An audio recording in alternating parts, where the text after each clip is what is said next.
ইসলামের বহু বিধান, যেগুলো কোনোটা সার্বক্ষণিক ফরজ, প্রতি মুহূর্তে তার উপর ফরজ।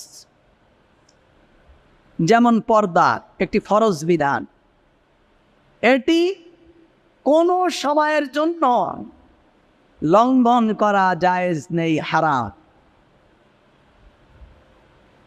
রাতে এবং দিনে 24 ঘন্টা পর্দা ফরজ। এমন কোনো নির্দিষ্ট সময় নেই যে আপনি ইচ্ছা করলে এই পর্দাকে লঙ্ঘন করতে পারবেন। আবার কোনো ইবাদত আছে প্রতিদিন ফরজ, যেমন সালাত। প্রতিদিন 5 বার আপনার উপর সালাত ফরজ। আবার কোনো কোনো ইবাদত আছে বছরে 1 বার ফরজ, যেমন যাকাত। আপনার সম্পদের উপরে 1 বছর অতিবাহিত